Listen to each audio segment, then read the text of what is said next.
بسم اللہ الرحمن الرحیم الحمدللہ رب العالمین وصلی اللہ علی محمد وآل محمد۔ السلام علیکم ورحمۃ اللہ وبرکاتہ۔ یا علی مدد علیہ الصلاۃ والسلام۔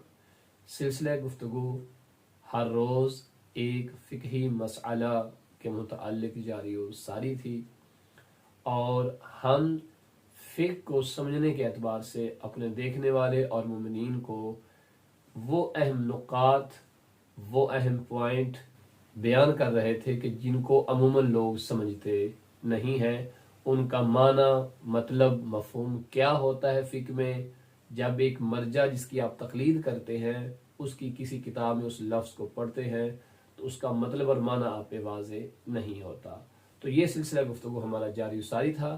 آج ہم بتائیں گے اپنے تمام دیکھنے والے ناظرین اور سامعین کو کہ جب واجب کفائی کا لفظ استعمال ہوتا ہے تو اس سے مراد کون سا واجب ہے، اور جب واجب عینی استعمال ہوتا ہے تو اس سے مراد کون سا واجب ہے۔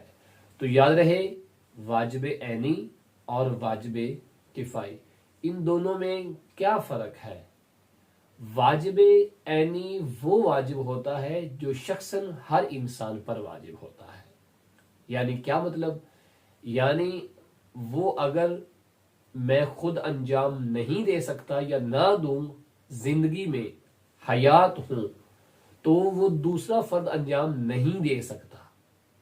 یعنی وہ مجھ پر ہی لازم ہے، وہ مجھے خود ہی انجام دینا ہے۔ مثال کے طور پر جیسے کہ نماز ہے، اب اگر میں موجود ہوں، میں صحت مند بھی ہوں، اگرچہ میں بیمار بھی ہوں، تو پھر بھی نماز مجھ پہ واجب ہے۔ ہاں، اگر میں دنیا میں نہ رہوں تو میرے ورثاء جو ہے وہ کسی اور سے پڑھوا لیں تو یہ ایک الگ موضوع ہے۔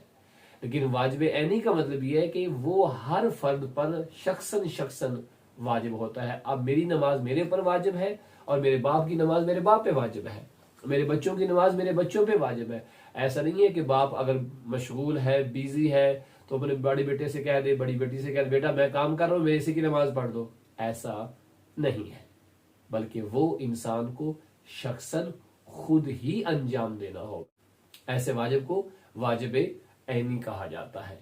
ہاں، اگر انسان دنیا سے رخصت ہو گیا ہے تو اس کے ورثاء وہی واجب جو ہے وہ ایجار کے ذریعے سے کچھ قیمت دے کر، یا خود جو ہے وہ اپنے باپ کی نیابت میں یا اپنی ماں کی نیابت جو دنیا میں موجود نہیں ہے اس کی نیابت میں وہ جو ہے اعمال جو ہے وہ انجام دلوا سکتے ہیں۔ لیکن ہماری گفتگو ہو رہی ہے واجب عینی پر، جو انسان پر شخصاً واجب ہوتا ہے۔ امید بر خدا کہ یہ بات آپ پر ضرور واضح ہوئی ہوگی۔ وصلی اللہ علی محمد وآلہ